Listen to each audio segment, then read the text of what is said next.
All right, here we are live again. A couple of people are wondering what I'm giving away. You wonder whose baby. Excuse me. Wonder whose baby picture that is. Don't know. I found it on the internet looking for ugly babies.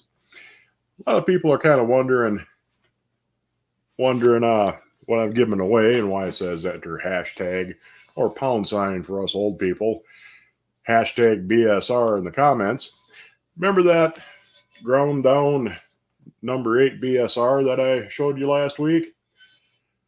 You can see somebody took after it with a grinder quite a while ago because there was a lot of buildup over the top of where it had been ground. But you can see they chewed her up pretty good with a grinder. Actually kind of almost looks like a hammered skillet now. And they even chewed on the handle a bit and on the back. But that's a BSR number 8 Red Mountain skillet. They got some along the inside edge, but I think they used a bench grinder and they couldn't reach the cooking surface, which is nice and smooth and hasn't been ground on or messed with. Now, it ain't pretty, it ain't pristine, it ain't perfect, but a lot of people swear by their BSR Red Mountain skillets. Great to cook on. I've cooked on before. They cook real nice. People love them. So I'm going to give this away because I haven't done a giveaway in a while. It's not ideal, like I say, but a lot of people use these for, their workhorse everyday skillet. And something like this, you're not going to be worried about screwing it up or anything like that. It's 75 years old, but you're not going to do any damage to it because, the damage has already been done for you. Now, the thought just went right through my head. I was going to say something.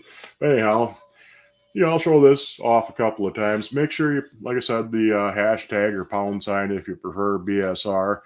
And towards the end of the show, we'll do the drawing. But yeah, people love their BSRs, and this is a really good example. Oh, this isn't seasoned. I gave it a coat of oil to prevent rusting, but you're on your own for seasoning it, so keep that in mind. But other than that, this is what we're giving away this week, and that's nice. Like I said, a lot of people really love cooking on their BSRs, especially the older Red Mountains like that one. And it's a great everyday user, and you'll enjoy it. And hey, the price is right. I got it cheap, so it's no great expense for me just to give it away to somebody as a show of appreciation for the folks here on the channel. But anyhow, I also got my electrolysis tank set up and running this week. I tried to film setting it up, but there was a ton of little things that went wrong. There's a lot of monkeying around, and it wouldn't have made for a very good video. But now that I have it set up and running, I'm going to film a video. I'm going to redo the tops, the lids, and the frames on top of my wood stove there as soon as I get all the stuff cleared off of it. I'm going to run those through the electrolysis tank, and that should help season them up a little bit better, because the way they are now, it kind of wants to rust when you're not using it. So I was going to give it a shot at doing a little electrolysis on them, see what that does. And I'll show you how I got my tank set up finally. I really like it. I did a little bit of an experiment with it because it's a 65-gallon plastic stock tank. And did an experiment where I tried to do 6 number 3 skillets all at the same time. And it'll work, but it's really fiddly to get them hanging right in there. So if I come up with some better kind of hangers for it, I could do easily up to 6 number 3 skillets at a time in it, which is pretty nice. And you can do some bigger stuff in it, so you'll have that to look forward to. And yeah, I mean, I'm tickled with the way it's been working so far. So let's go back through here quick and see who all we got watching this evening. Probably should do this before I got quite this far behind. But we got Cynthia Wesley. Good to see her. She's out chasing umbrellas around. 6 drops. Always good to see you, darling. Billy Lee. making chicken thighs and turnip greens and beans and cornbread. I like turnip greens. I like collard greens too, but I prefer turnip greens. Oh, Lord, not the turnips. Darla Allred, she's in here. Let's see, Billy Lee. That's me. I'm in here. Bookworm 73. Nice to see Book. Chris Salverson. Randy Duffy. Randy Maple. He missed last week because he had tooth repair. I can see my dentist through the mail nowadays, so that works out kind of handy. David Dykes, good to see you. Rocket Caver. Chris McGee. Oh, you got that cake pan. Yeah, I saw that one for $21. It seems like a pretty decent price for it. It's like I said, it's in better shape than the one I got. The plating on it's really nice. And they work real good. You know, the little, usually you just flip those little vents open and it'll fall right out because it lets the air in behind it. But you could stick a knife in behind if it was really stuck. But they're pretty cool little pans. I really like the one I got. Chip, good to see Chip. Handsome Stone, Cast Iron Restore.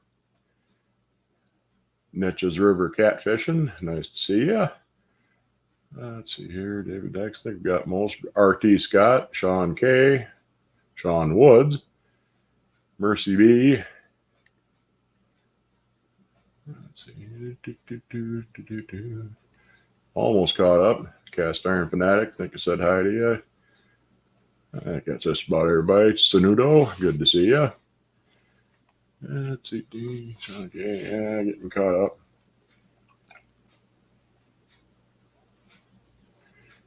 Finally got your Grail skillet. Scranton Stoveworks. I never heard of them, but yeah, it'd be probably a tough one to find if nobody's heard of them. About the size of a Griswold 7. That's cool. Yeah, there's a lot of little kind of semi-known or unknown brand names out there. You know, different little, you know, a lot of stove makers, and didn't necessarily put the names on things, but you do find them. Smaller foundries, things like that. I mean, there's the big names that everybody's heard of, but it's always cool to find some of these, you know, off-brand, oddball ones, and yeah, I think it'd be tough to find if you're looking for it because there ain't that many of them around. Ordered 5-cup Pyrex coffee pot. Came in the mail broken, but they refunded me. Yeah, I mean it can be tough to package stuff like that. I mean, you really gotta pack the living hell out of them to get them through the mail because they just don't care anymore. I mean, UPS, FedEx, the post office, they just throw it, run it through the machine, dump it into a bin. You know, if it falls from 10 feet in the air into a bin, they don't care. So whenever you package anything, even cast iron, I mean, cast iron's pretty tough, but it ain't indestructible. So you have to pack it with the idea that it's going to be handled by idiots and bounced off of concrete floors.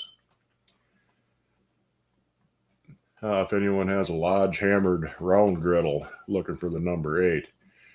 I saw a Wagner hammered griddle on the Goodwill site a 3 weeks ago. I forget what it went for. It wasn't all that much. I think it might have been nickel plated too, if I remember right. It went kind of high, but you know, not insanely high.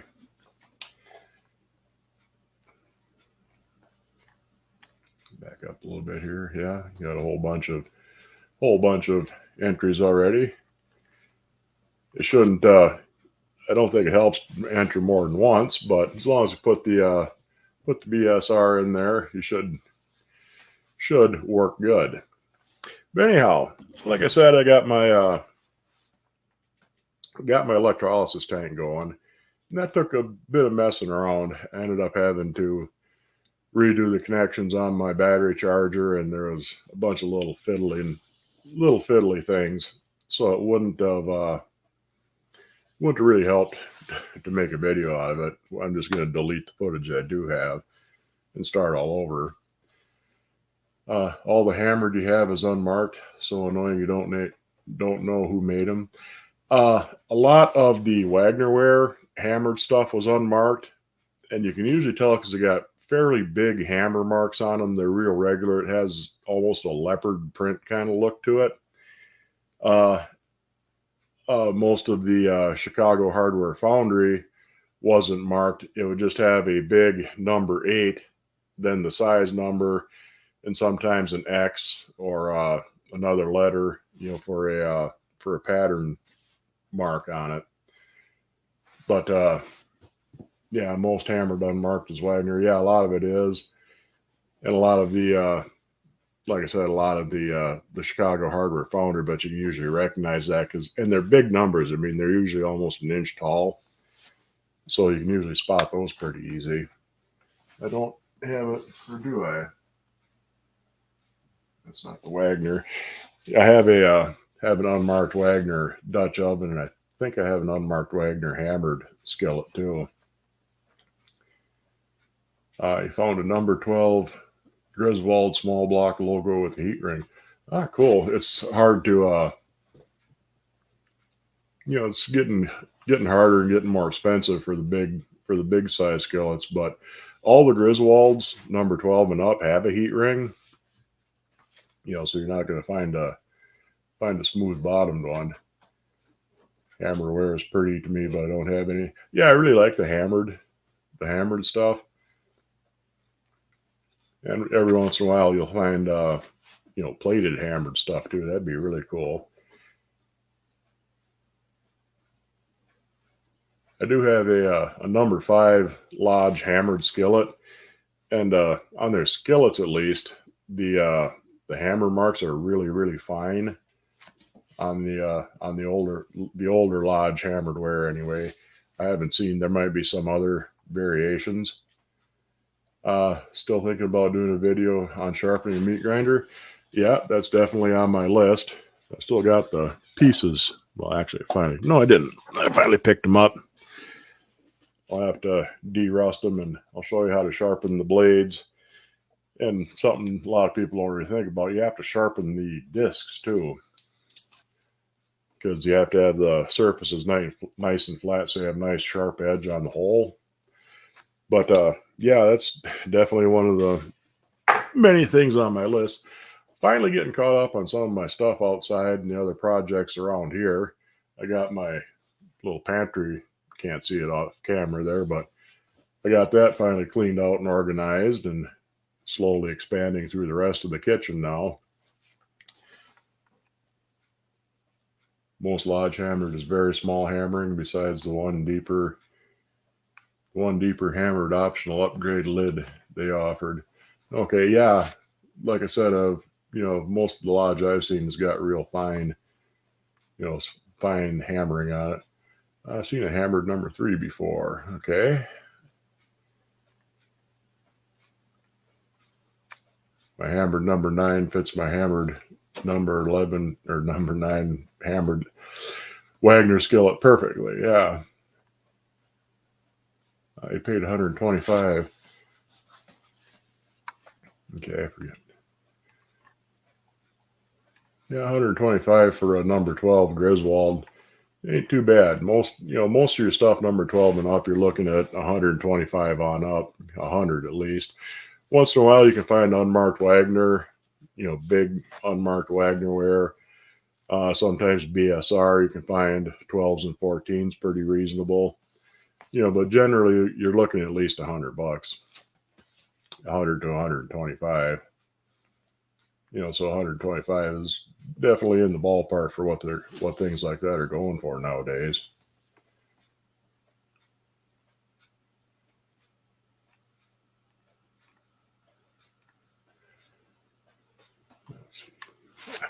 Drink. Yeah, like I said, I'm finally getting caught up on some of the homestead and chores.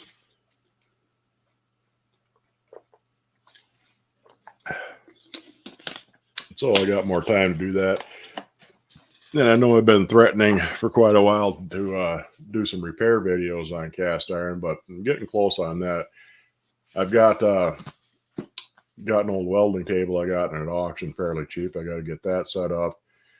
And once I get that underway, I should be able to at least show how to do flux core wire feed welding. I think I'll start with welding a handle back on something because it's a good place to start, and it's probably the easiest one because heavier, thicker cast iron is a lot easier to weld than thin cast is. It's brazing is pretty easy too, but you also have to, because you're heating it up a lot hotter, you have to be able to keep the whole thing hot for a long time afterwards and cool it down real slow. So I have to get set up to do that. But that's going to be coming relatively soon, within the next few weeks anyway. I know I've teased and promised that before, but I definitely will. Hey, a $3 super sticker from 6 Drops. Thank you much. Always nice to have super duper stickers. I'll have to go over quick to the YouTube side and see what it looks like because it doesn't show them. Oh, there it is. They're cool. It doesn't show the actual sticker on the StreamYard side, but it says you got a super sticker. Saw a 3-notch Lodge number 14 for $165 last weekend. Yeah, that's maybe a bit high, but like I said, it's really not that far out of line. There is a on the Goodwill auction site, there's 3 big 3-notch Lodge skillets. I'm not sure exactly what size they are, 12s or 14s. They say it's 22-inch skillets, but that's including the handle. I mean, guarantee they're not actually 22-inch skillets. They're 12s or 14s, and there's 3 of them, and I would have to go and check and see what the bid is on them, but might be something worth looking into if they don't go for too insanely high of a price.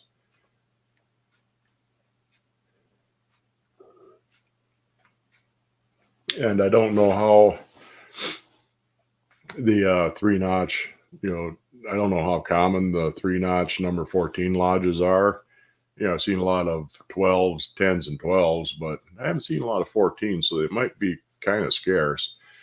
You can still get the big, which would be a number 14. You can still get the big 15-inch Lodge skillets, brand new, but the vintage ones, not sure how common they are. Like I said, 165 sounds a bit high, but not too hugely out of line.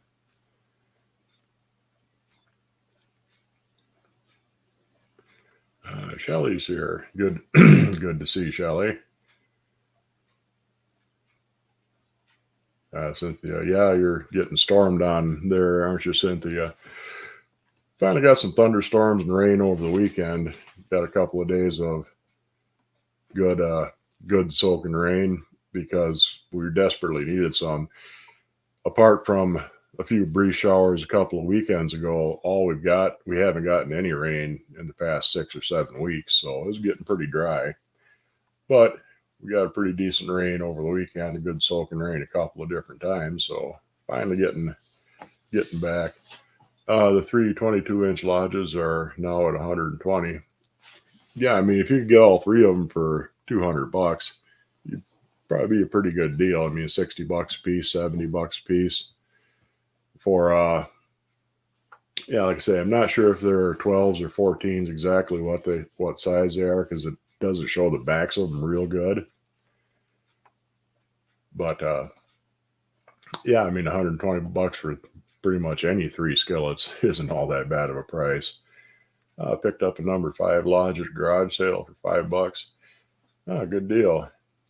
You need rain today. It was 109. It hadn't been quite that hot here, but we had a stretch for a good week where it was well into the 90s, and that really dried things out bad. I was in the running for an Indian logo WAPAC, and then it shot up to 150 or to 300 plus. Yeah, there's been a couple of Indian logo WAPACs. There's one on there now on the Goodwill site. I think the last one, I think I showed that last week, went for 400 and some. And yeah, I mean, they're definitely in demand. So when you come across them, they usually go for 300 or better. Triple digit triple digits headed for Central Cali. Picked up a number 6 Volrath logo pan at a state sale for $6. So that's a hell of a deal. You know, the Volrath, especially the logo, you know, the unmarked ones that just have the number on them, usually don't go for a huge amount of money, but the ones with the full logo on them, yeah, they usually go, you know, for number 6, probably around 45, 50, you know, and a little bit higher. Been over 100 for almost 2 weeks now. Well, you will get that though in Central California, Southern California especially. But what do you think the 2 Lodge skillets with lids, number 7 and number 8 on Goodwill? I think I know the ones you're talking about. They have the raised number on the handle, and they got the high dome skillet lids, you know, from the 20s. They're pretty nice. You know, I just looked at the site not too long ago, and I can't remember what the hell they were going for. But, you know, I'll keep track of them. Usually, I think the number 8, the one with the number 8 lid anyway, I think that might be a 1-notch Lodge, and it didn't have the raised number on it. The number 7 does. The number 7 will probably go for a bit more because they're a good bit less common. Generally, number 7s aren't really uncommon, but from what I've seen, the no notch and arc logo lodges, I can say it, Lodge. The no notch and 1 notch and the arc logo number 7 lodges are a good bit less common than the number 8s, and the lids especially. You know, since it's got the lid with it, it'll probably go pretty high. But usually, I think I have a arc logo number 8 with a lid. You know, the high dome. In fact, I think I can just about reach it here, make it a little easier to see what I'm talking about. It's gotten dusty sitting there, but that's the number 8 skillet lid. Yeah, it's gotten dusty, and that's the arc logo Lodge skillet. I paid $125 for the both of them, but I've seen both go for over $100 by themselves, so that was a pretty good deal. And like I say, the number 7s are less common, so they'll probably go for a bit more.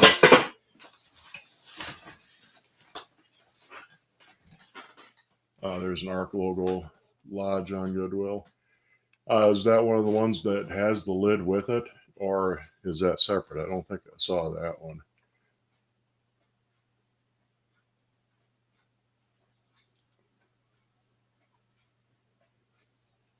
Your 3 notches had a D on them, looked like they were made around 1970. Okay.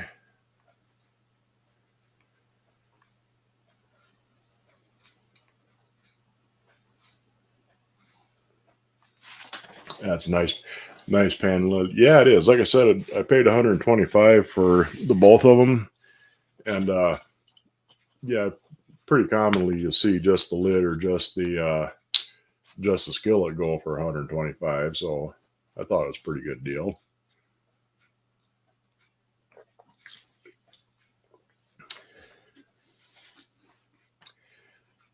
You'll be reviewing tomorrow.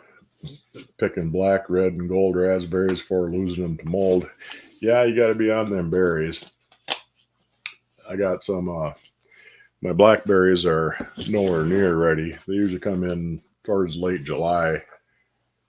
You know, but they're starting to set little green berries. So probably won't get nearly as many because we had had that big dry spell right when they were flowering and starting to set berries.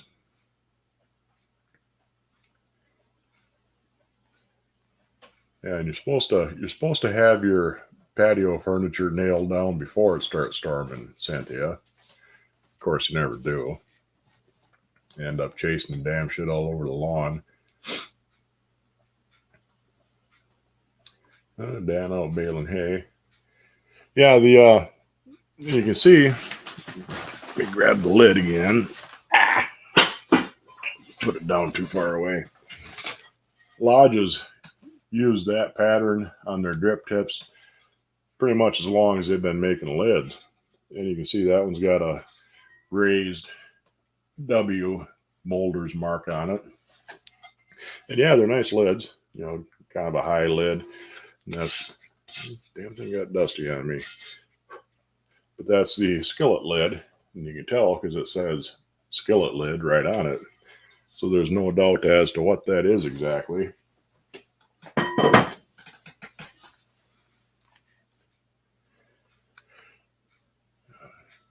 Catch up a little bit here. Dan was out baling hay.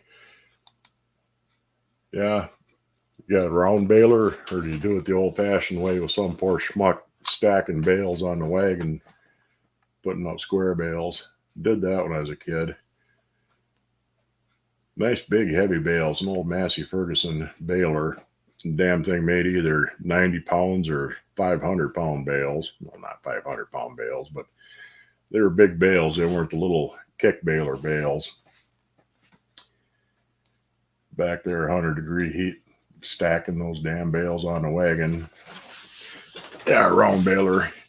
Yeah, it's gotten a lot easier where you don't have to handle them bales all the time.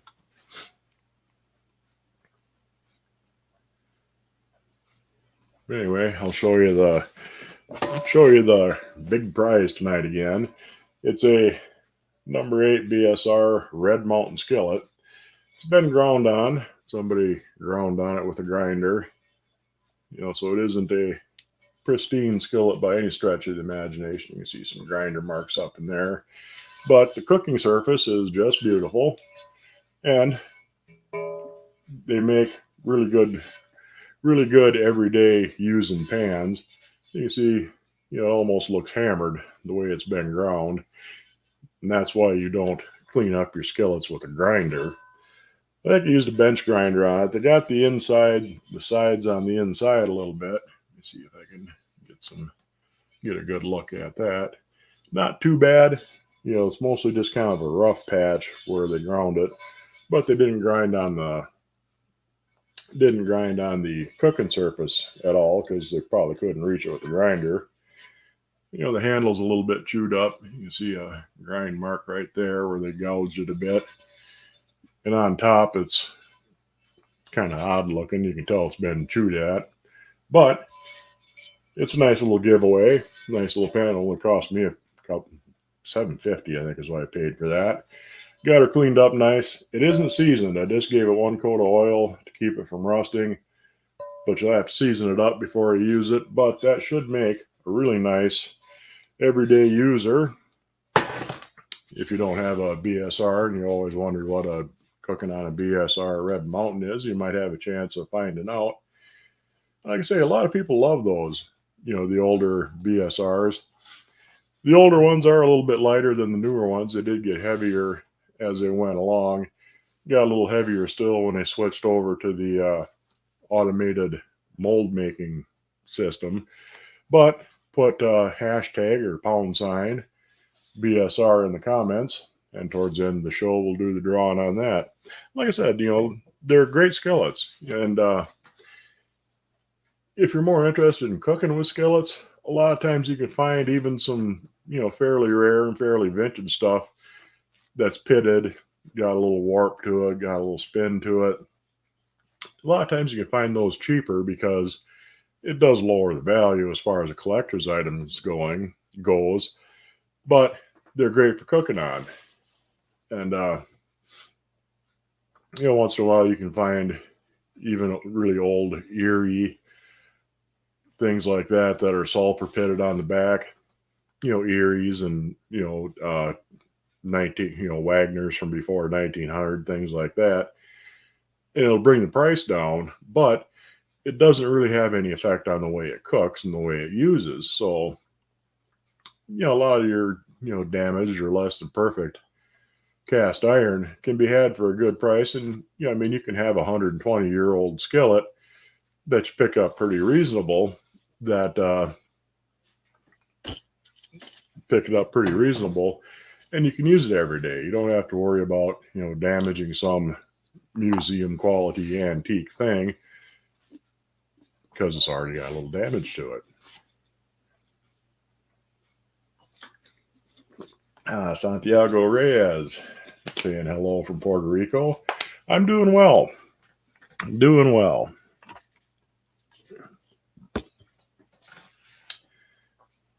Only cook with cast iron. Yeah, pretty much same with me. Almost everything I have a big stainless stock pot and a little bit smaller enameled stock pot that I've had forever. But everything I cook with is either cast iron or glass. And so BSR is a perfect cast iron pan for pizza. Yeah, I mean, a lot of people, they swear by it. They just love their BSRs, and they're great pans. So, good luck on winning it. And like I said, if you don't have one, you can find out what it's like cooking on them. The outside doesn't look all that great. It's been ground on. Yeah, it ain't that bad though. I mean, that is, it's like I said, it's got almost a hammered effect to it. I certainly wouldn't want to do that to a pan that I already had. You can see they kind of ground her a little heavier around the pour spout there. But, the price is certainly right if you are the one who wins it. If you do win, send your mailing address to themudbrooker@yahoo.com and we'll get her shipped out pretty good. Well, yeah, something in my nose. I had one number 10 China skillet that's just beautifully made. Yeah, some of the Chinese stuff is pretty good, pretty nice. Some of it's really bad. So the Chinese stuff's kind of all over. It seems like most of the made in Korea and made in Taiwan stuff is better quality, a lot better cooking surfaces on them. And I mean, there's a few bad ones, but generally the Korean and Taiwanese cast iron stuff is pretty good. Is pretty decent quality, pretty good cookers. You can get them for next to nothing usually. Nobody seems terribly interested in Taiwan or Korea made stuff, but a lot of them are really great. I've got a little made in Taiwan skillet that cooks fantastically well. I mean, that thing browns really nice, especially making fried potatoes. It's the best pan for making fried potatoes. Did I keep your address? Yeah, it's probably still in my email, Corey. I'd have to look and see, but I don't remember throwing it out. So videos have taught you much. Appreciate all that I share. Well, that's the fun of it. I mean, I learned tons of stuff from the comments and from other people on this. We figured out that that chicken fryer was a Crane chicken fryer. So there's always somebody that knows something that you don't. So as you try to share it around, you learn a lot of things. Did I have to reinforce that wall? Quite a lot of weight, I'd imagine. No, I didn't. But I mean, this is an old house, and that wall is actually 1-inch rough cut boards. It's all, it was, sheeted up with 1-inch lumber. And then there's a little bit of OSB board over the top of it. So it's a pretty sturdy wall to begin with. And, I pretty much shoot a screw in wherever I need to put one without any problem. If you are hanging cast iron, if you have a sheetrock wall, just a normal 2x4 studs with sheetrock over it, little plastic anchors in the sheetrock probably aren't going to hold anything bigger than number 3, number 5 it might be, but it's not going to hold real well. You'll need to put a rack or a board that's screwed into at least 2 studs more if you can hit. I mean, if you can get every stud along the way, you're better off hanging a rack or a board that's just screwed into the studs, and then put hooks on the boards so that you can hang your cast iron on that. Baby's face is so incredible. Came in late. Yeah, I just Googled for pictures of ugly kids, and I figured, because giving something away, the description of the video was it ain't pretty, and yeah, I was just Googling an image of an ugly baby. Yeah, he copycatted and got a too many pile. So weddings, birthdays, good friends. Yeah, I'm getting caught up a little bit on my on getting things cleaned and ready. I'm gonna sell off a bunch of them. So so once I get those caught up and ready to go, I'll be moving along pretty good clip here. Cast iron wall for goals. Agree on fried taters. Yeah, I like fried potatoes. Just slice up a potato, throw it in the pan, and away you go. And they work real nice. Fried potatoes is usually the first thing I'll make in a pan that I've just reseasoned, because the starch from the potatoes really seems to break them in good. It works into all the little cracks and crevices in the surface, and it'll blacken up fairly quick. So that's the thing that I usually use to break in a skillet when I've refinished it. Recently scored a slant Griswold Dutch oven bottom 8 and 9, and a number 8 Wagner stylized logo with heat ring for $20. Looking for the matching lids has turned out to be a bit of a pain. Yeah, it'll probably take you a while to find the slant logo Dutch oven lids for the Griswolds, especially the number 9. The 8s are around fairly common, but they usually go 75, 80, almost $100 sometimes for the especially the slant logo lids.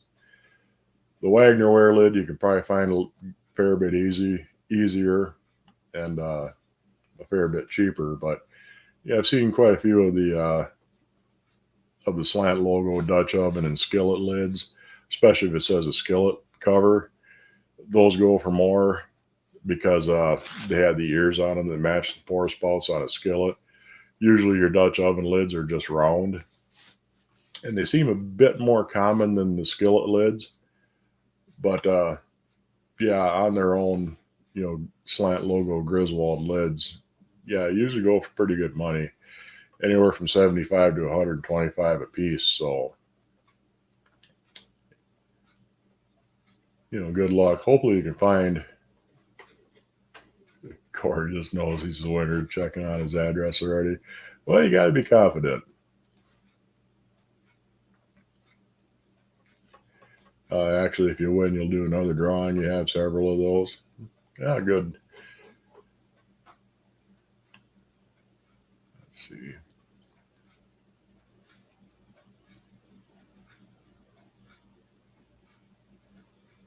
Send to somebody out west. They don't have them. Yeah, the BSRs are a lot more common in the South, kind of up in the Midwest than they are out west. Strangely, it seems that Canadian cast iron is a lot more common in the South and out west than it is up here, not that far from Canada. Fried potatoes with an over easy egg on top is pretty good. Yeah, I usually dip my fried potatoes in an egg.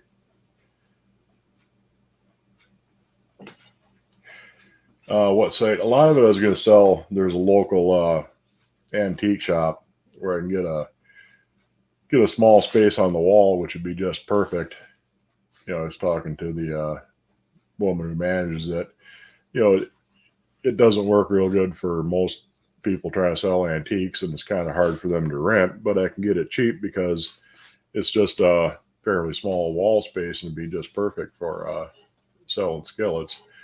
But once I got everything lined up, if you're interested, I could definitely make a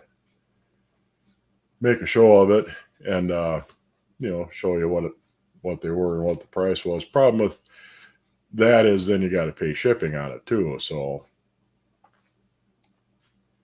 and since I got most of this cheap, and I don't want to contribute to the overpricing of cast iron, I'm probably going to sell most of it fairly cheap. Not ridiculously cheap, but pretty fair price on most of it. So it might still be worthwhile to pay the shipping, but that's going to be the problem with selling it online. Just harvested your potatoes and harvested your garlic, put in more potatoes for a second harvest. Yeah, we usually get just one harvest on the spud. I never see it. Never see what. I'd have to.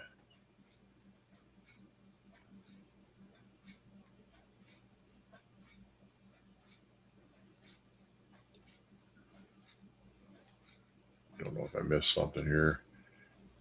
Corey, you won the coffee pot. That's why I'd have his address. Calm down. Yeah. Yeah, see, we usually get one harvest of most things around here. There's a few you could probably squeeze into. And right where I'm at, I can't grow potatoes because the soil's way too heavy. They usually get black and hollow inside. But I get about 6-7 miles down the road, you're over in the sand again, and there's potato fields there. And I know guys who work for the company, so if I really wanted to, I could just get a pickup load of potatoes that fall off the truck.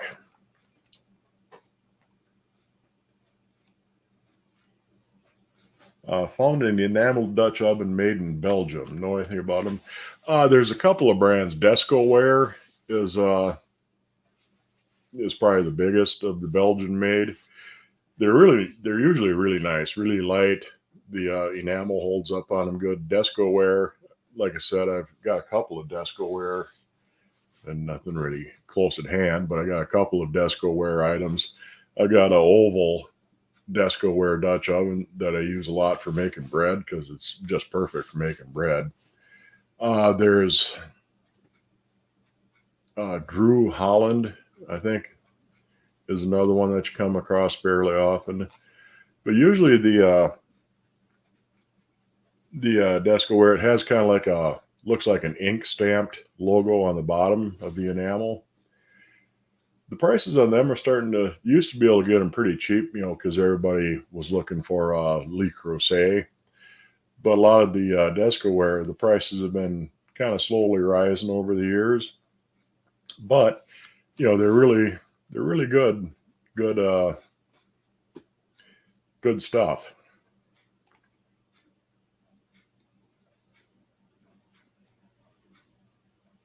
Yeah, it sounds good. I'd easily pay shipping.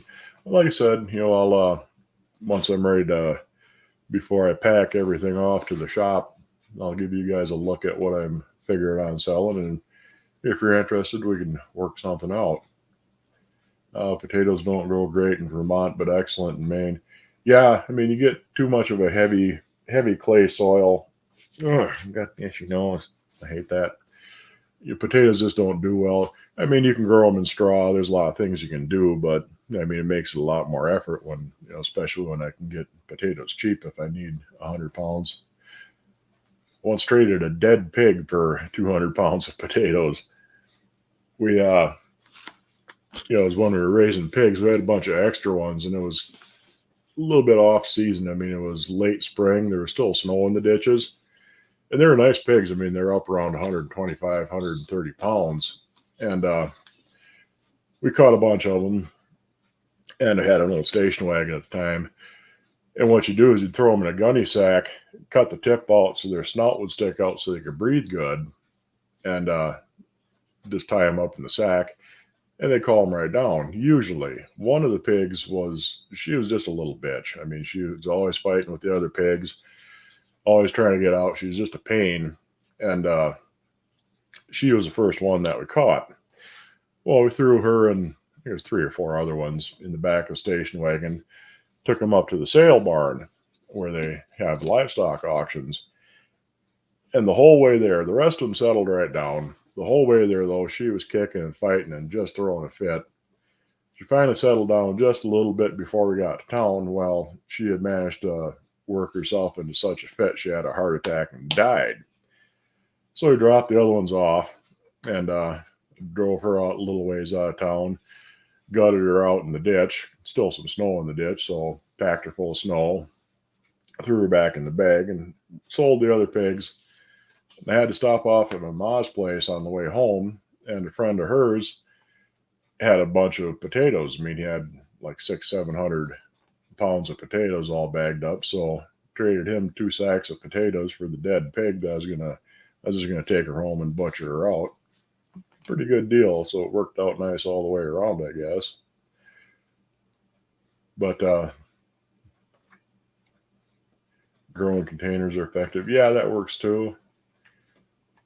People don't willingly, get rid of cast iron and pass it down through their families. Yeah, and I don't see a lot of sense in. I mean, I could probably put a lot higher price on what I'm figuring on things, but I don't want to contribute to the overpricing of it. I have a blue Drew tulip pattern from Holland. It was your mom's with the enamels chipping, so it's retired. Yeah, I think I've got one, and it's the same thing. The enamel inside is really bad. Outside looks pretty good, and the lid is nice. And when I get around to it, I'm going to see if I can sandblast the enamel off the inside. You're never supposed to sandblast iron, but I think in this one case it might be a legitimate exception. Because the enamel inside's really bad. I didn't get any of your mom's cookware. You're lucky. Yeah. I mean, you can pass it down for ever and ever. Really, I mean, it never goes bad. Did the old vintage enamel have lead in the paint? There's a few, mostly made before 1900, where they did have lead in the enamel. But pretty much anything American made after 1900 or so doesn't. So the ones you really run into the biggest problem with is something that has white enamel, because they use white lead for the pigment. If you have any doubt, you can just take and scuff the enamel up lightly somewhere where it isn't going to show, and use one of the lead test swabs on it, and it'll show if you have any enamel or lead in the enamel. But it's unusual. It's mostly really old stuff from before 1900. After 1900, they quit using lead in the enamel. Not so much that they were worried about lead, but because it was cheaper. So you don't generally have to worry about it, but you can test it. I mean, just like I said, scuff it up a little bit so you have a little bit of dust, and hit it with a lead test swab, and you'll find out. Why shouldn't you sandblast iron? Because you can very easily destroy the any lettering or logos on it. It'll chew up your cooking surface. If you have a nice smooth cooking surface and you hit it with a sandblaster, it'll roughen it up. There are other media you can use for blasting, like walnut shells, baking soda, things like that are less abrasive. But as a general rule, you shouldn't, especially sandblasting. For, like I said, you can, you have a really heavily encrusted pan, you can wipe out the logos before you even know that they're there. And you can tell it's been sandblasted. You can end up destroying a lot of value before you even realize what you have. And as a general rule, you should never do anything that's going to actually remove iron if you can at all avoid it. There are rare instances where you might have to sand something lightly to break the edges off a pitting to make it season better. But generally, you don't want to do anything that's going to be destructive, anything that's going to remove iron, especially as a first step in restoring the cast iron. You just don't want to do anything that's going to remove iron, because you can't put it back on once it's gone. And if you wipe out the logo on it, or get it to where you can barely see the logo, you're doing more damage than you are good. And it's a lot easier and a lot faster. Well, not necessarily a lot faster, but it's a lot easier just to throw something in a lye bath and strip the crud off of it than it is to stand around. Sandblasting isn't nearly as fast as people think. I mean, you're going to be standing there for a while sandblasting on that thing.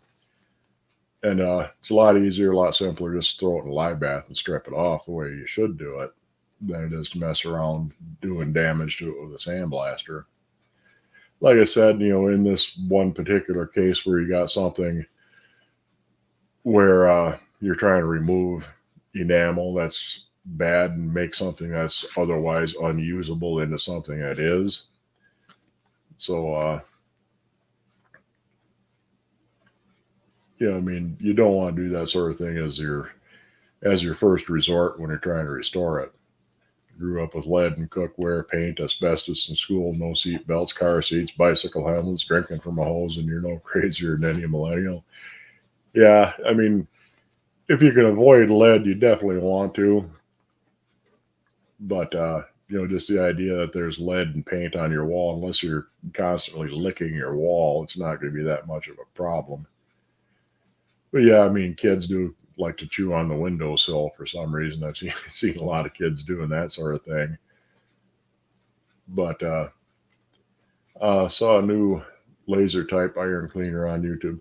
Yeah, I've seen them. They blast the rust off, but yeah, I don't know much about them, so I can't say one way or the other. Oh, I've been meaning to ask you. Restored an old cleaver recently. The logo says it's HSB and Company OBB. Can't get a proper date. No, I don't. Yeah, it doesn't sound familiar. I'm not really that up on cutlery. So, sorry, but I can't help you much with that one.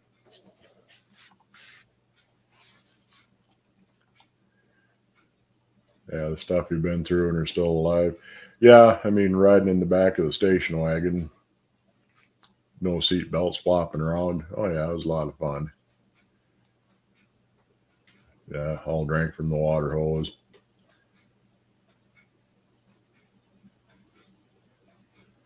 How do you clean the logo of crud and not scratch it up? Usually a lye bath or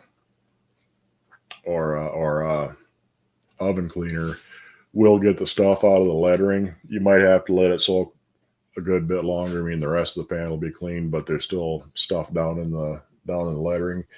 You can also use like a small stainless steel parts cleaning brush. It's looks like a wire toothbrush. You can get in there and that'll knock the stuff loose. You don't want to use a brass brush because the brass will rub off on the iron and eventually it'll turn green. It'll have kind of a goldish look to it for a while, but eventually that'll turn green and nasty. But usually just letting it soak long enough with the oven cleaner or lye bath will lift the stuff out of the logo. But like I said, a small stainless wire brush will usually take care of it.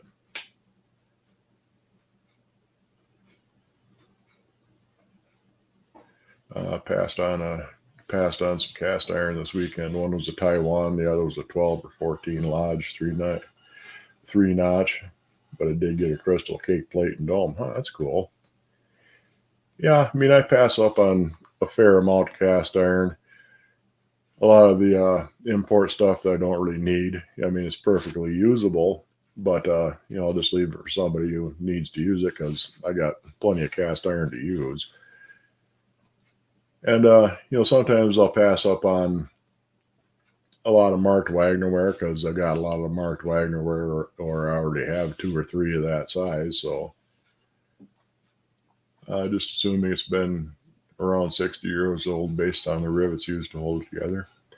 Yeah, like I said, I don't really know a whole lot about cutlery. I mean, I could recognize a carbon steel blade as opposed to stainless or something like that, but that's about as far as it goes. Really dating some, a few brand names like Henkel's or Wusthof, something like that, I would recognize. But beyond that,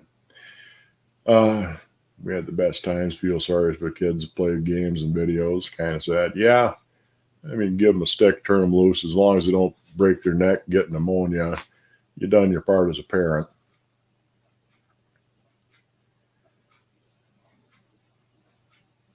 But anyhow, been at this for 55 minutes.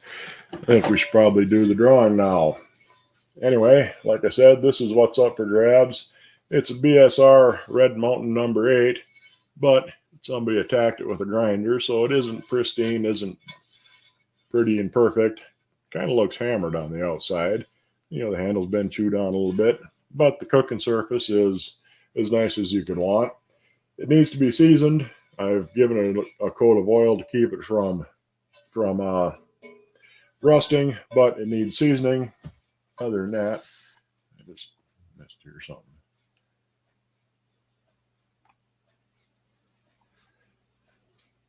Yeah, the real scientists use science, not abrasives, in cleaning. Yeah, lye and electrolysis are your best bet. Dental pick for lettering only. Yeah, that works good. Like I said, normally if you let it soak long enough, it'll lift the crud out of the lettering anyway. Yeah, can you imagine a kid now if were told to turn an ice cream churn handle? Yeah, they don't turn very hard at first, but once they start freezing, then it gets to be a bit more of a chore. Do Series 1 Erie pans sell for more than other series? Yeah, quite a bit more. I mean, they're pretty scarce, and collectors they're definitely in demand. So the first series of Erie pans and waffle irons and things like that, they usually do sell for a good bit more than others. And Erie in general tends to sell for more than Griswold. Powerless over cast iron, your life has become unmanageable. Yeah, you can get buried in cast iron pretty quick. Which number 8 is it? I have a few different bit ones. 1/4 or 5/8. The Century series, they would say the size number, number 8, and then 10 and 5/8 or whatever size they were. But this is the Red Mountain, just has an 8, and that's a G. Yeah, that's an 8G. The G was the pattern letter, the pattern mark on it. Bidding on Wagner 10.5-inch right now, worth $25. Yeah, it's about what they go for, $20 to $30. I'm assuming you mean a Wagner that says Wagner ware, and then it says 10.5-inch skillet below it. But all right, anyway, let me get the comment picker thing opened up here and get that up on the screen. Where's the giveaway tool? Where are you? I know you're on there somewhere. Nope, not that far down. Oh, come on. There it is. Put that over on this screen. Come on, why do you do this to me? You're making my life needlessly difficult. There we go.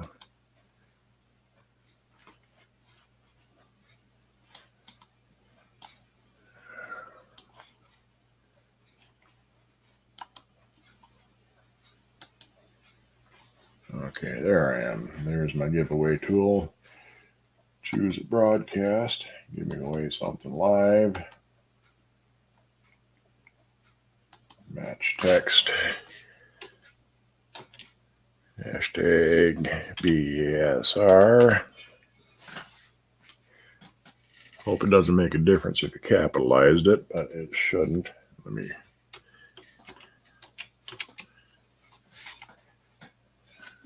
BSH, BSR. Now, let's see. Share the screen. Present. Share screen. Giveaway tool. Allow. There it is. That should be coming up here in a second, if it isn't already.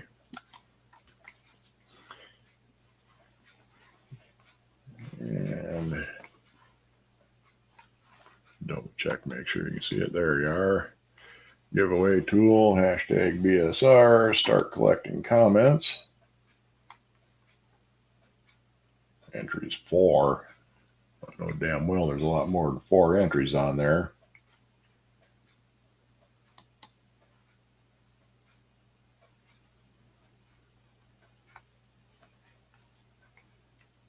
That is not right.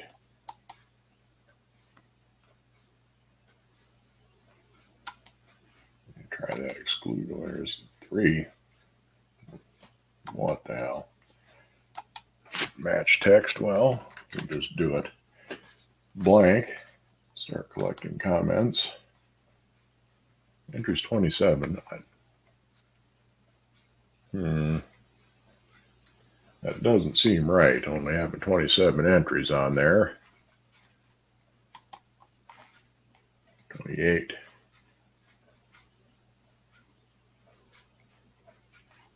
Unless it's just 27 individuals, that does sound a little more like it.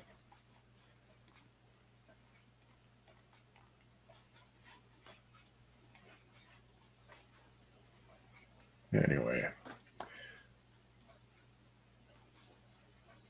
don't eliminate people who entered more than once, maybe. Now we'll go back here and double check.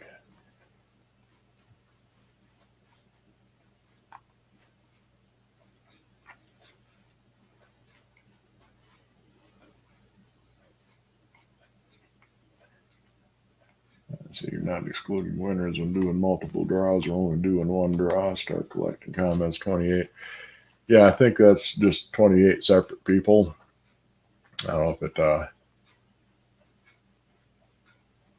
if it should just eliminate multiple entries and just go with it, how many different people commented, and that sounds a little more correct. Hopefully it won't screw anybody over. We'll go ahead and do the draw. Slowing down, slowing down, slowing down. Aunt Lizzie. All right. Anyhow, Aunt Lizzie won. So if you go ahead and send a shipping address to the mudbrooker at yahoo.com. I'll get this shipped out as soon as we can.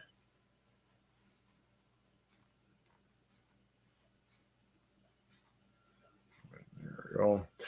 I'll get this shipped out as soon as I can, and hopefully you'll enjoy it. Like I said, they are nice little pans, great to cook on. You'll love cooking on it. You can go ahead and use it every day. You don't have to worry about causing any problems with some pristine museum piece.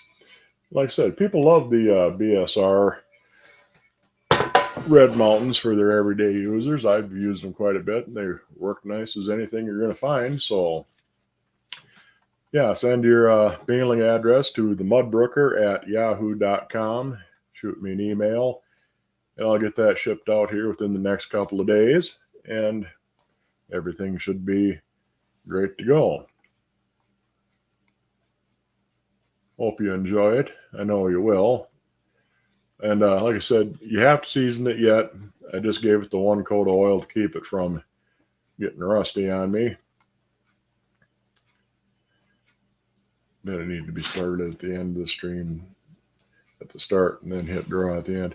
Yeah, I think what it does is it eliminates multiple comments. It just goes, the 28 different people who have commented, and going through watching it flip through the ones that showed when we were flipping through, seems like it had most of the folks who have left comments. So I don't know why I only said 4 for the hashtag, though. That was kind of weird, because I know there's been more than 4 different people that put in the hashtag. Next time, though, I will start it right at the beginning of the stream, see if that makes any difference. Lawn darts. Yeah. Yeah, you can buy a gun, but can't buy lawn darts because you might hurt somebody with it. Don't really see the logic in that. But anyhow, Aunt Lizzie, hopefully you're going to enjoy your newest frying pan. I went back fast, but didn't see my name. Well, hopefully it got you in there, David. It's a little faster than trying to write everybody's name down and drawing it out of a hat as we go. But anyhow, we'll have a show next week. The week after that, I don't think so. I'll have to double check to make sure. But I'm pretty sure, like I said, I will definitely have a show next week. The following week, probably not. But anyway, hope you enjoyed the show. Hope you enjoy your new skillet, Lizzie. And I'll see you guys next time. Like, subscribe, join if you feel so inclined, and all of that. And I'll see you guys next week.